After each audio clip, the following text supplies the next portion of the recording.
All right, well, hi everyone, it's Stephanie. I am going to talk a little bit about the media effects that can happen in graphic novels and how media can really help enhance the graphic novel's content.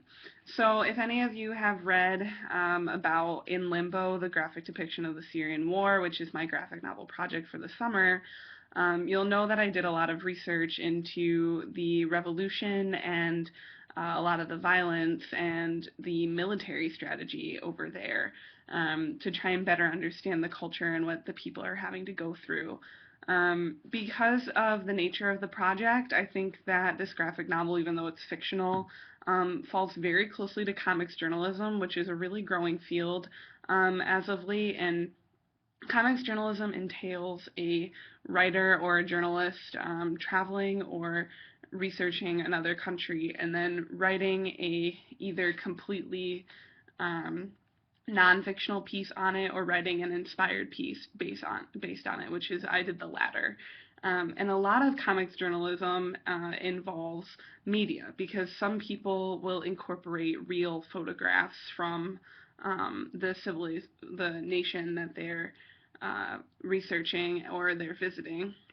Many of them will also include real dialogue, real interviews that they have with people. Now, obviously, I didn't have a chance to go overseas, so I wasn't able to conduct any interviews or talk to any Syrian refugees. But I did do my fair amount of research, and I looked at a lot of disturbing footage and photographs of what's going on in there, and I tried to incorporate it into my graphic novel. So I'm just going to give kind of a brief explanation of how I did that, because if any listeners to this podcast are interested in incorporating it into their own comics, which I highly suggest you do because it looks really cool, then, now they know because I did kind of figure it out by myself. So I have a page here. As you can see, I've got some photographs. They are literally printed off from the printer, from the computer, and then taped into the page, which kind of sounds not great, but when you scan it in, it actually looks really good.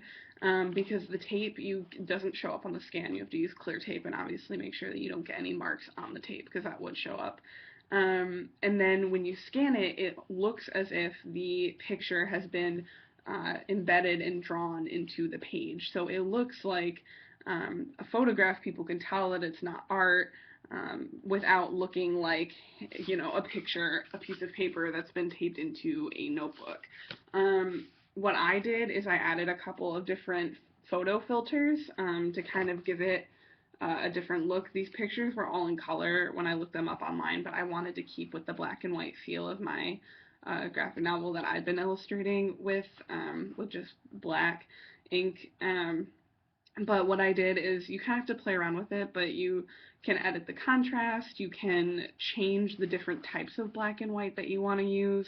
If you're interested in doing color, there's a lot of different filters. I'm sure many of us know of filtering websites, but in case you don't, I use picmonkey.com, P-I-C and then monkey.com.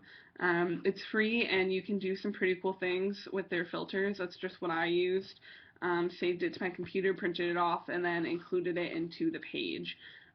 So what I did on this page, which is page 32, and you can see that posted on my Tumblr, is I incorporated the photographs with real quotes from newspapers and journalism, different websites like CNN, NBC, things like that, just to kind of give the feel of this is real life, this isn't just a story, because obviously my story is entirely fictional. It's told from an 11-year-old girl's point of view, but everything that's happening around her has happened to plenty of Syrian children.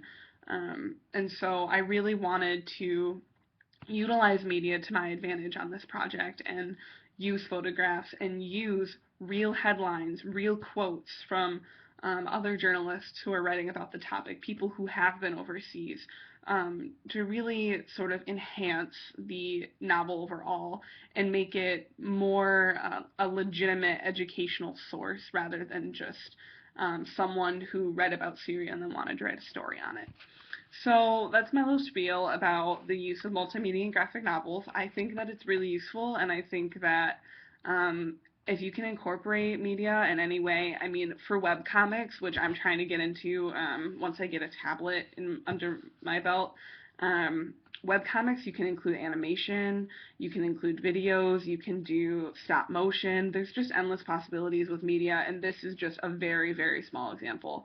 But I wanted to share it because it's definitely one of the biggest factors of my graphic novel that really gives it that journalism feel and really adds something to the project overall.